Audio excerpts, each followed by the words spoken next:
They said I was a burden, that I would never be anything without them, that I should be grateful just to sleep under their roof. What they never expected was that the house they lorded over me was legally mine.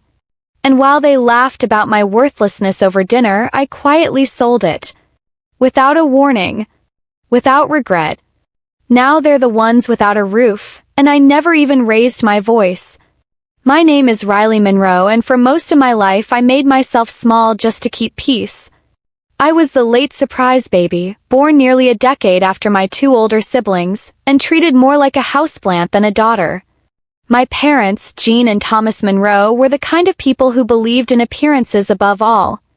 As long as the lawn was mowed and the Christmas card looked perfect, they could tolerate anything, except disappointment. I was labeled that disappointment early on. Not athletic like my sister Harper.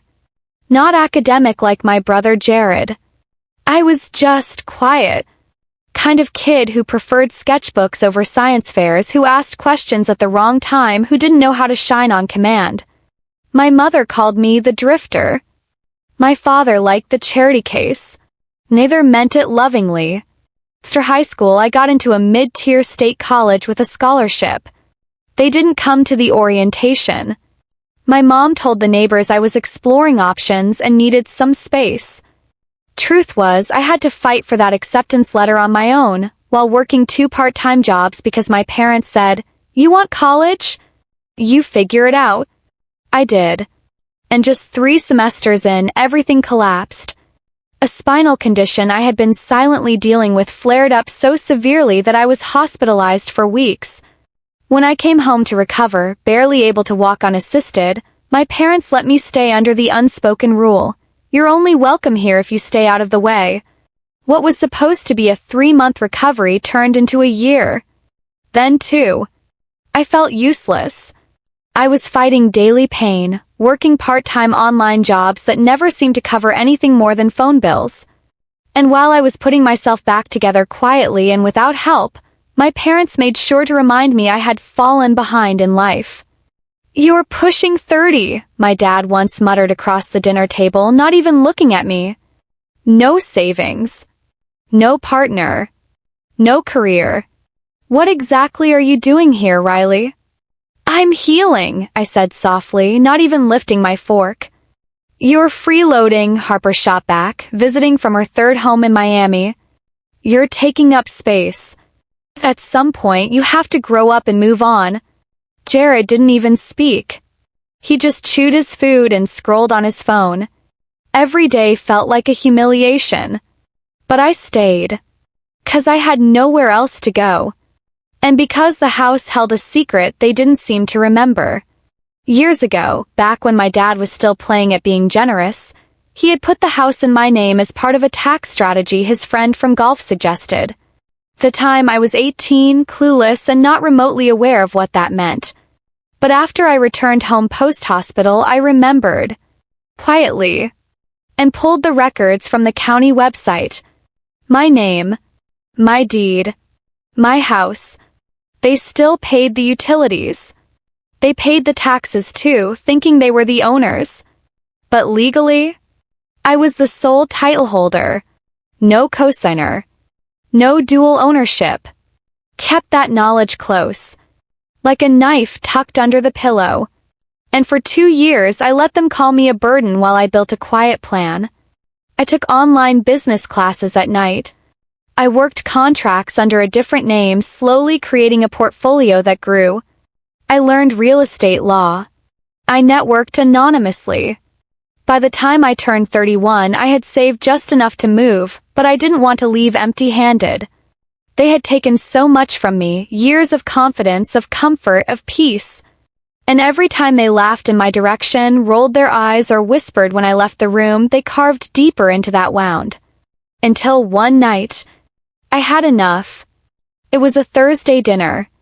My mom had made her usual dry pot roast, and my sister had flown in again to check on the disaster. Jared FaceTimed in from his penthouse in Chicago just to join the mockery. "She's still here," he laughed. "I thought you said she was moving last year." She says she's working now, Harper said with a smirk. Probably selling feet pics. I heard freelance is code for unemployed, my mom added. My father barely raised his eyes from his wine. Well, she better not be freeloading by winter. We might need the guest room for actual guests. I didn't speak. I just stood up, placed my napkin down, and went upstairs. And that night, while they drank and laughed downstairs, I finalized the paperwork with a broker I had met 3 months earlier. I listed the house. Quietly. Discreetly.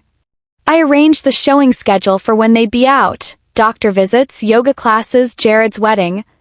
I found the buyer in 6 days. An investor, cash offer, 0 conditions. Closing date? 3 weeks later. Move out notice? 48 hours. I didn't tell them. I didn't warn them. I let them continue their rehearsed life while the walls sold around them. And then, one crisp Monday morning, I printed out copies of the final sale agreement, left them on the kitchen table, and walked out with nothing but a small suitcase and my laptop. No note. No goodbye. Just silence. I moved into a furnished studio 3 towns over. Quiet. Clean. Mine. It wasn't luxury, but it was freedom. Calls started that evening. Missed calls. Voicemails. Then texts ranging from all caps rage to confused desperation. What is this paperwork? Is this a joke? You sold our house? Riley, answer the phone. How could you do this to your own family? Family. The same family who once said I was just a guest. Now they were calling it theirs. I blocked them all. The next time I heard from anyone, it was a voicemail from Jared's lawyer threatening to contest the sale. I forwarded him the deed with my name. And a copy of the transfer papers. Never heard back. Sometimes people only understand boundaries when you draw them in permanent ink. The first week in my new studio apartment felt like waking up after surgery, numb at first, then pulsing with unfamiliar aches, then finally relief. There were no hallway arguments. No passive-aggressive sticky notes on the fridge. No sharp glances across the dinner table daring me to be grateful for the oxygen I breathed. It was quiet. And for once, I was not the punchline in someone else's house. I was the headline in mine. Still, the silence was not without weight. I had just sold the family home out from under them. No matter how justified it felt, and it did, there was something haunting about imagining them returning from a weekend away and finding the house no longer theirs. But that feeling, that guilt, it was fleeting. 'Cause within 72 hours the emails began. Not from my parents, but from Harper. Subject line, you've gone too far.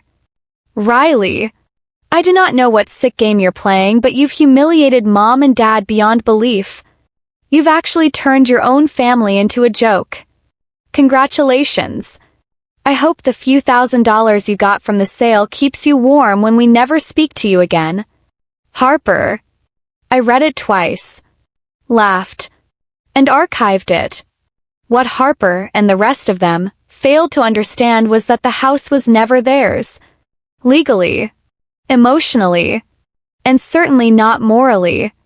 They treated it like a kingdom. I was the servant girl, never invited to the throne, yet somehow responsible for polishing it. But the deed had my name on it. They just never thought to check. That was the thing about people like them. They thought control came from intimidation. From tone. From shared blood and guilt-laced dinners. They never bothered with facts. Or law. Or paperwork. But I had. I knew what I was doing. Every signature. Every clause. Every closing date. I sold the house fairly, quietly, and cleanly. They had no claim. Till part of me expected a bigger storm. Instead, it came in whispers, through old neighbors who texted, "Are you okay?" and distant relatives forwarding cryptic Facebook rants from my mother. Some people destroy without fire. You raise them and they still bite. There's a special kind of betrayal that only comes from inside your own walls. Dramatic, sure. But it told me one thing clearly. They were not heartbroken. They were embarrassed. The family image, the neat, polished Sunday-best Monroe family, was shattered. And because they could not point fingers at a stranger, they had to point them at me, which made them furious and weak. One afternoon, while unpacking the last of my books, there was a knock at the door. I peeked through the peephole. It was my mother. Hair perfectly set, lips tight, black sunglasses too large for the cloudy day. I didn't open the door. But I didn't walk away either. She knocked again. Firmer. "Riley, I know you're in there," she said through the wood. "You will open this door. Right now." No. She had walked into my room without knocking for 2 decades. She had stormed into my silence with critique after critique, calling it tough love. But now? This was my space. And she was not invited. She knocked again. Then slipped a letter under the door. I waited until her heels clicked away before I picked it up. "Riley, you are angry. I understand that. But you do not destroy a house to prove a point. That home was the center of our family. You've erased a legacy because of a tantrum. Come speak to me like an adult. Let's fix this before it becomes permanent." Mom, before it becomes permanent. That line, that tone. Even now, after everything, she thought this could be reversed. Smoothed over. Fixed by tea and fake apologies. But this was not temporary. This was final. That night, I burned the letter in the sink. And when I went to bed, I slept for 8 uninterrupted hours, something I hadn't done since my early 20s. In the weeks that followed, I focused on rebuilding, not just a routine but an identity. I upgraded my freelance portfolio to a full-time business. I registered my LLC.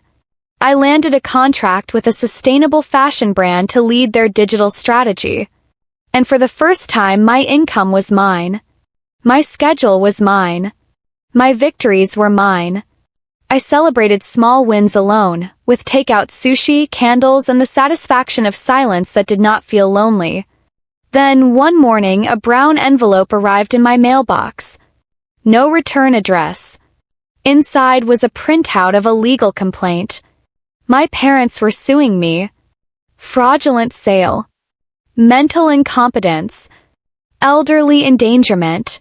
It was laughable, especially coming from the same people who used my name for their tax shelter and never thought twice about it. But it was also real. I read every line carefully, then called the real estate attorney I had worked with during the sale. Her voice was calm and confident. "You have nothing to worry about," she said. Everything was above board. We documented every step.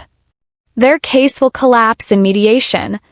I nodded, but inside my stomach still twisted. Not because I feared losing, but because it proved what I already knew. They never loved me conditionally. They loved me transactionally. As long as I was useful, obedient, and invisible, I was family. But the moment I asserted control, I was dangerous.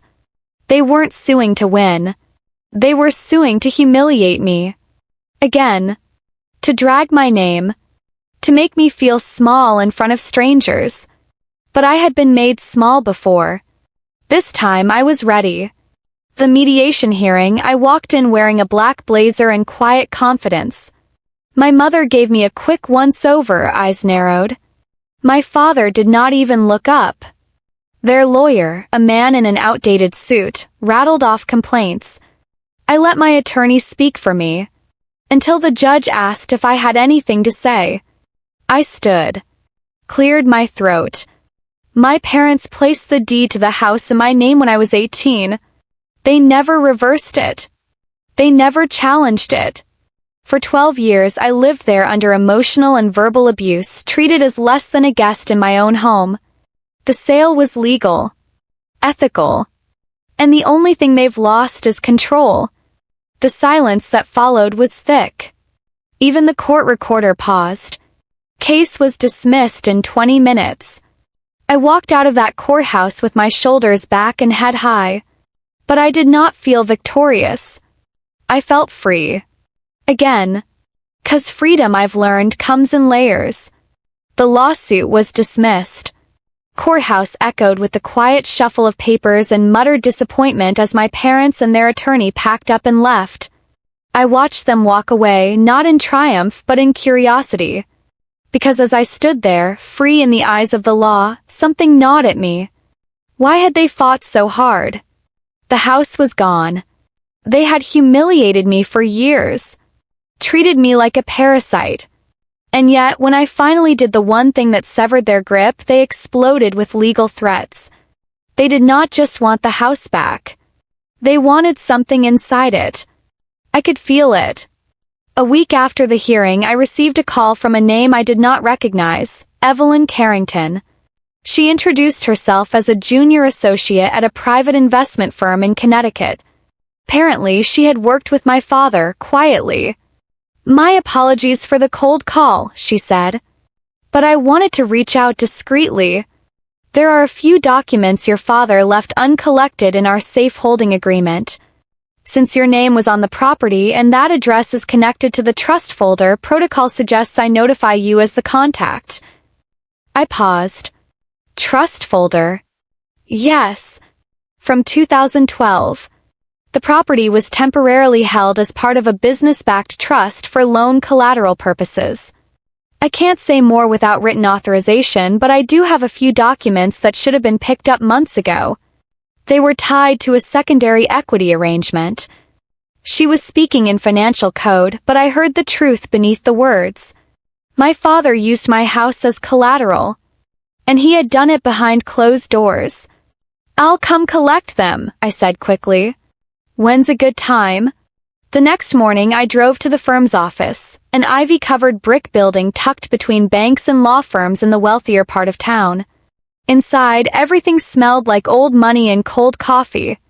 I signed a confidentiality agreement, and then Evelyn handed me a slim, black folder labeled M Trust. Inside were 3 sheets of paper and a storm. Document 1, a bridge loan agreement dated 6 years ago using my property as security for a $275,000 business loan. Document 2, a secondary deed of trust and signed left blank after the deal collapsed. Document 3, a letter from the firm dated 8 months ago warning of breach and forfeiture unless resolved. My father had gambled. And lost. And he had done it using the only asset that did not belong to him. The lawsuit was not just rage, it was desperation. If the house sold before the firm could collect, he owed everything back personally.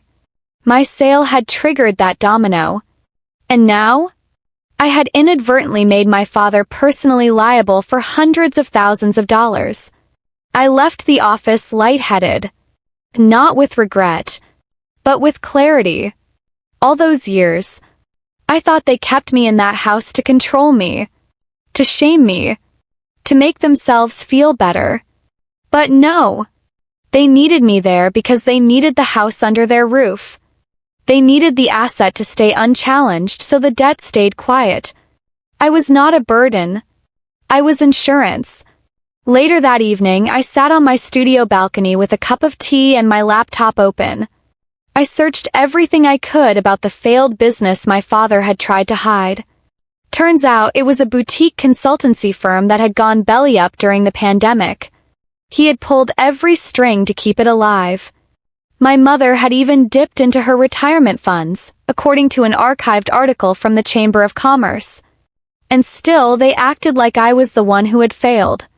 That night I wrote a letter. Not to them. To myself. You are not a burden. You are not background noise. You are not selfish for choosing yourself.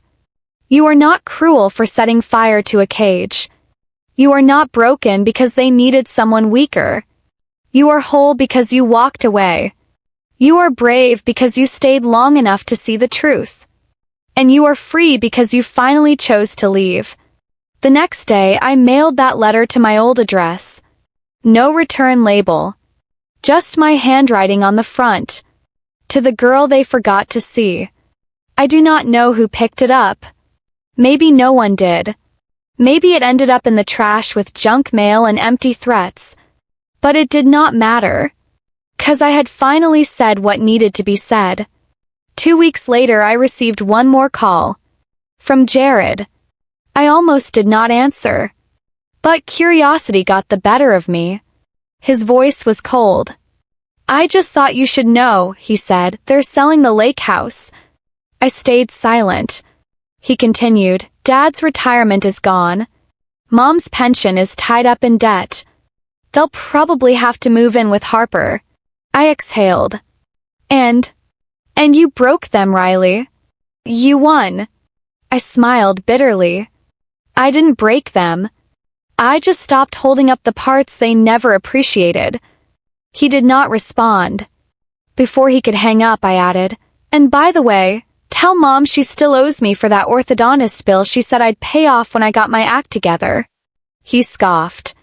You're unbelievable. No, I replied. I'm finally believable. You all just preferred the version of me that stayed silent. Then I hung up. That was the last time I heard from any of them. The storm had passed, or so I thought. I had no contact with my family for over a month. The silence was not just peaceful, it was healing. I stopped waiting for backlash. I stopped bracing for guilt-laced texts or phone calls dripping with fake concern. For once in my life, I was not holding my breath for someone else's next move. Instead, I exhaled. I spent those weeks rebuilding more than just my confidence. I poured myself into my new business, branding consultation for small, woman-owned companies. Felt good to help people who had dreams but not enough support. People who reminded me of myself. Every time a new client signed on, I celebrated with something small. A latte from the cafe down the block. A new houseplant from my tiny windowsill. A weekend walk with no one judging how I spent my time. But freedom has a strange way of stirring up old truths. Kind that does not knock but creeps in when you are finally safe. Started with a podcast.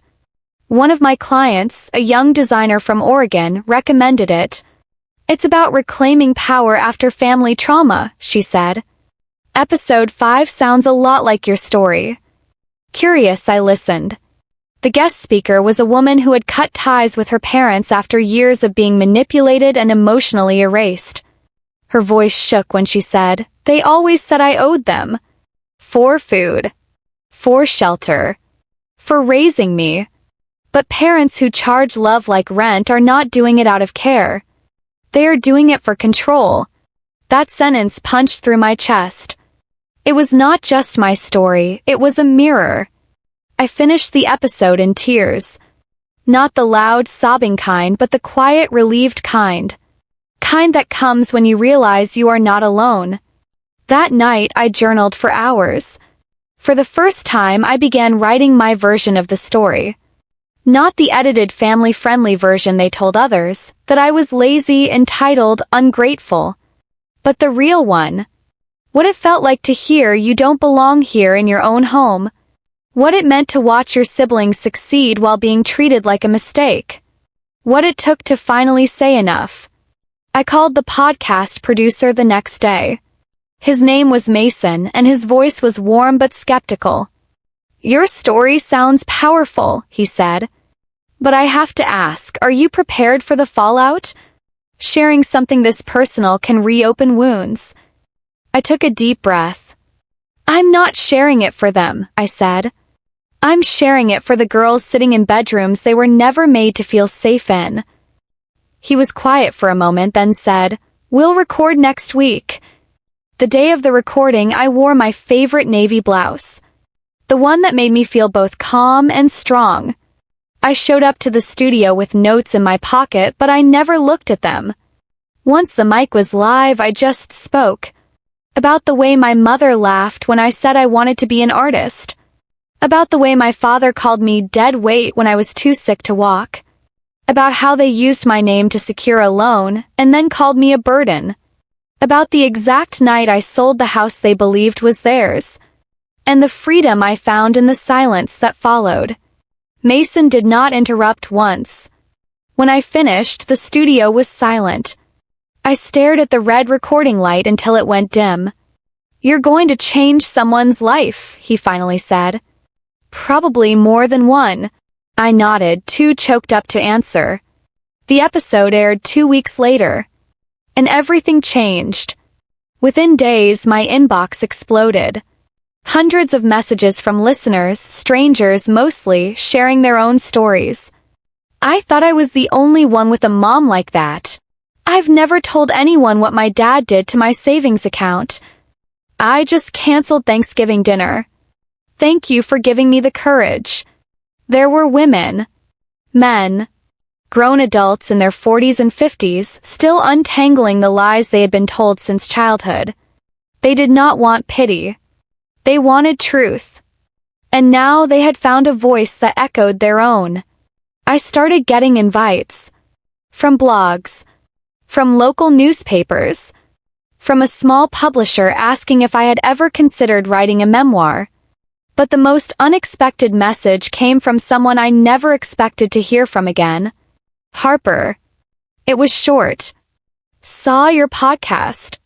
You really think you're a hero? You embarrassed all of us. You made Mom cry. Hope it was worth it."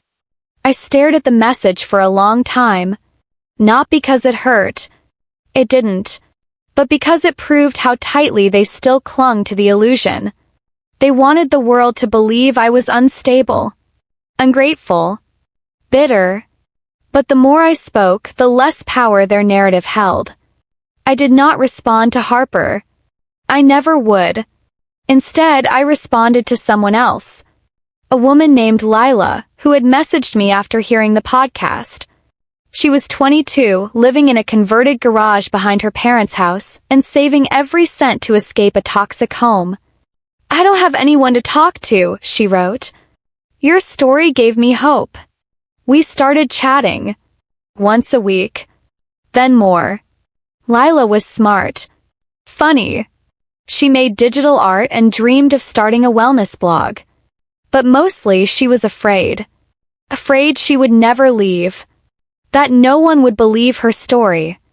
That she would stay small forever. So I made her an offer. "I'll help you build it," I said. "Your site. Your brand. Whatever you want," she cried. And that was the moment I knew. My story was not just mine anymore. It was a bridge. The attention grew faster than I could process. After the podcast aired, and after the flood of listener emails and small press interviews, I found myself at the edge of something I had never dared to imagine, a platform. It was not just strangers anymore. I was being recognized at the cafe I loved. A woman tapped me on the shoulder while I waited for my order and said, "I listened to your episode 3 times. You said everything I've been afraid to say out loud."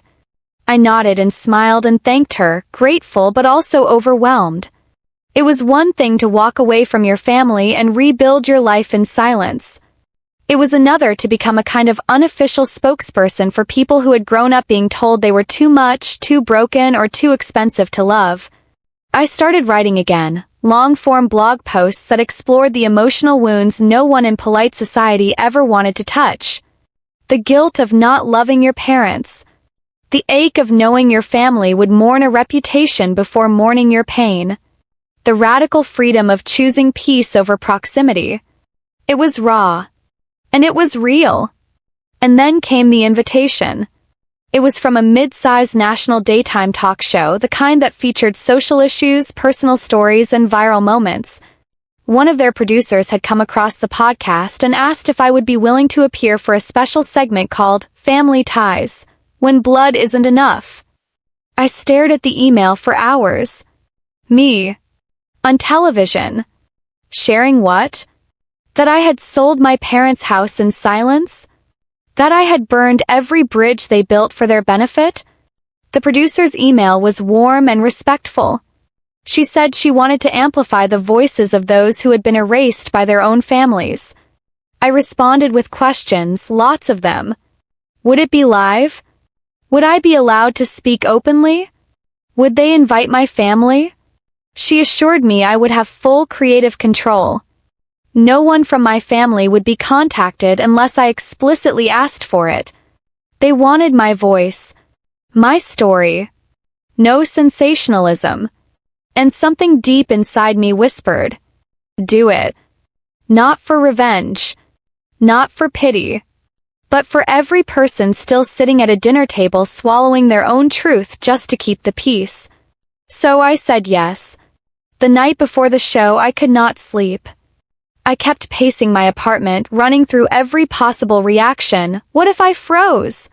What if I said too much? What if my parents saw it and twisted it into another attack?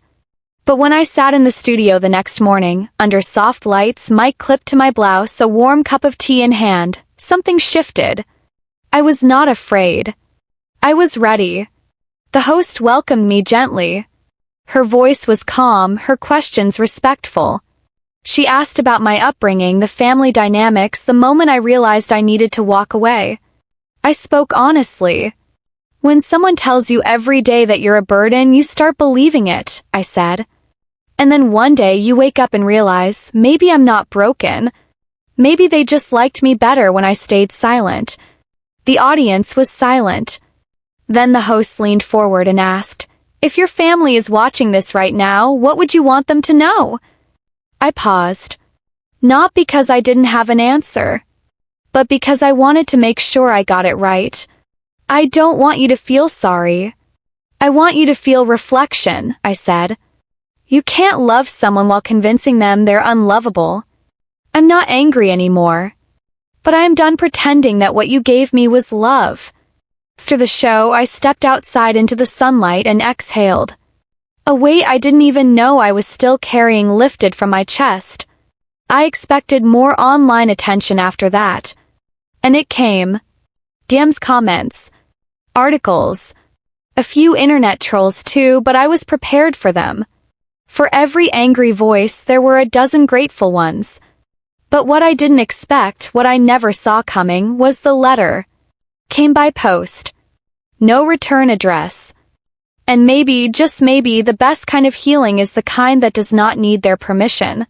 Countdown to the book launch began. Every morning felt electric. My publisher sent updates almost daily, pre-orders climbing, early reviews glowing, and one major magazine planning a feature interview. My story was no longer just mine. It was a wildfire of quiet truths catching flame in hearts across the country. For the first time in my life, people were listening to me not because they had to, but because they wanted to. I moved into a bigger apartment, closer to the coast. Place with light. With space. With silence I actually chose. I painted one of the walls a soft, calming green. I bought a shelf just for the first copies of my book. I started waking up without dread. But even in that peace, the past wasn't finished with me. 2 weeks before the release date, I got an email from my former neighbor, Mrs. Calloway. She was in her late 70s, widowed, sweet in that old-school candy dish on the coffee table kind of way. Subject: found something of yours. Her message was simple. Dear Riley, while clearing out my attic, I came across a box your father asked me to hold years ago. He never came back for it. With everything that happened, I thought you should decide what to do with it. I'll be home Tuesday. Mrs. Calloway. Curiosity burned hotter than hesitation. I drove to my old neighborhood that same Tuesday afternoon, hands sweating on the steering wheel the moment I turned onto the street. It looked the same. And yet everything had changed. When Mrs. Calloway opened her door, she hugged me gently. No questions, no judgment. Just that knowing look older women give when they have seen enough to stop being surprised by anything. She handed me a taped cardboard box. No label. A faded red ribbon wrapped around the middle like an afterthought. You don't have to open it here, she said softly. But I think you should. So I did. Inside were papers, envelopes, and one small leather-bound journal. First glance, it looked like typical filing clutter, old tax forms, property documents, certificates. But one envelope was marked in my father's handwriting. "Riley, if you ever come looking." The breath caught in my throat. I opened it with trembling fingers. Inside were 3 items: a letter, a photocopy of a birth certificate, and a notarized form for a trust one had never seen before. The birth certificate wasn't mine. It was for someone named Samantha Lee Monroe, born 2 years before me, deceased at 13 months old. There, listed under mother and father, were my parents' names. I blinked. Read it again. And then I realized I wasn't the first daughter. The letter explained everything. "Riley, if you're reading this, it means you found the box, and probably done things I can't forgive you for. But maybe I also can't blame you. You were never meant to carry what we did. Your mother and I had a daughter before you. Her name was Samantha. She passed away before you were born. Sudden infant death syndrome. Destroyed us. When you were born, we never told you about her. We tried to start fresh. But deep down, I think your mother could never stop measuring you against the baby we lost. Every cry, every failure, every dream you had that didn't match the one we lost, it built up. I don't excuse what we did, but I hope you understand we were broken people trying to survive the wrong way. That house, the one you sold, was originally bought with Samantha in mind. Every corner, every wall, it was supposed to be her childhood. You just happened to grow up in the shadow of it. I wish we had done better. Dad. I sat there, stunned. So that was it. Coldness. The detachment. The way I was treated like a stranger in my own home. They weren't just mourning some lost dream of who I could have been. They were mourning someone else entirely. And I had been the living reminder of what they lost. My chest tightened. Not in guilt, but in clarity. For so long, I had blamed myself. Wondered what I did wrong. Why I never measured up. Why love from them always felt so conditional. But the truth was, I had never even been in the race. Because I wasn't competing against myself. I was chasing a ghost. And now that ghost had a name. I stayed in the driveway for over an hour. Just breathing. And feeling the most complicated cocktail of emotions I'd ever known. Grief. Sadness. Anger. Relief. Then finally peace. 'Cause I knew. And knowing the truth, even late, even through brokenness, still meant I could finally heal the right wound. The book tour began a week later. The first event was a small reading at a bookstore tucked into a quiet downtown corner. 20 people came. Then 50. Then 100 at the next stop. People waited in line to tell me how my words cracked something open in them. Some cried. Others just held my hand. A woman in Milwaukee hugged me and whispered, "You said what I've been too scared to say for 30 years. The book hit the bestseller list in its second week. And while that was a dream I'd never dared to dream, it wasn't what changed me. What changed me was walking into a room full of people who once felt like burdens, and watching them stand taller. The final stop on my book tour was a small university auditorium in Portland. It was packed, more than 400 seats filled with students, professors, therapists, and quiet warriors who had clawed their way out of invisible cages just like I had. I stood backstage, mic in hand, peeking out through the curtain as a soft murmur of anticipation hummed in the room. I had told this story 100 times already, podcasts, interviews, readings. But tonight felt different. 'Cause this time I wasn't telling it for me. I was telling it for them. The event began with a moderator introducing me, summarizing my journey and highlighting a few powerful quotes from the book. Then it was my turn. I walked to the center of the stage under warm lights, no podium, just me standing with my truth. "Hi," I said, voice steady. "My name is Riley Monroe, and I am not a burden." The room was silent. Then I smiled. But I used to think I was. I told them everything. Not just the headlines.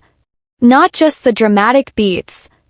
I told them about being 7 and overhearing my mother whisper, "She's never going to be what we hoped." I told them about being 19 and coming home for Christmas to a list of chores taped to my door instead of a hug. I told them about the years of biting my tongue, believing if I was just a little smaller, a little quieter, a little more obedient, maybe they would finally see me. And I told them about the night I sold the house. The audience was still, captivated not by scandal but by the reflection of their own pain on someone else's voice. And then I said this. We are taught that family is sacred, that blood is thicker than water, that parents always know best. But sometimes family is the first place you learn to hate yourself. And the bravest thing you'll ever do is to walk away without burning down who you are to stay. The applause was thunderous. Afterward, I sat at a small table signing books. One by one, people lined up, not just to get an autograph but to share slivers of their own story. A young man told me his father hadn't spoken to him in 8 years since coming out. A woman in her 60s wept as she explained she'd just moved into her own apartment for the first time ever, after decades of caretaking for a narcissistic mother. Each person touched my hand like I was something sacred. But I wasn't. I was just someone who finally chose herself. A week after the tour ended, I returned home to a small box on my doorstep. No sender listed. Just a white envelope inside with the words, "For your next chapter." Inside the envelope was a check. Cashier's check. For $27,000. No note. No explanation. But taped to the back was a photo I hadn't seen in decades. It was me, maybe age 5, at a birthday party. Balloon in one hand. Chocolate frosting on my nose. And behind me, smiling with real warmth, was my father. He looked happy. We both did. And for the first time in years, I realized that there must have been some good. Even if it didn't last. Even if it wasn't enough. I didn't cash the check. I didn't call to ask who sent it. I tucked it into a drawer and let it be what it was, an offering. A gesture. Maybe not an apology, but a crack in the wall that once divided us. And that was enough. I went back to work, coaching women who wanted to reclaim their voice, helping survivors build brands from their scars, leading workshops titled Unlearning the Lie of Being Too Much. Each one brought me closer to purpose. Not revenge. Not closure. But something deeper, peace. And here's the part they never tell you about peace. It's quiet. It doesn't shout. It doesn't demand justice or apology. It just is. I didn't reconcile with my parents. We didn't reunite for holidays or pretend the past didn't happen. But I did something far braver. I stopped needing them to understand. 'Cause healing is not about dragging people to your side of the story. It's about no longer abandoning yourself for the sake of theirs. On the 1-year anniversary of my book release, I took a solo trip to the coast. I walked barefoot along the shoreline, letting the salt wind sting my skin, breathing in the life I had built from rubble. I brought a copy of the book with me. Wrote a short note on the inside cover. To the next girl who thinks she's too much. You are just enough. Find the key. Open the door. Leave if you must. The world is still yours. Hard. Then I left it on a cafe shelf, tucked between self-help guides and poetry books. 'Cause somewhere out there, someone else needs to start again too. And maybe, just maybe, that book will find them when they're ready.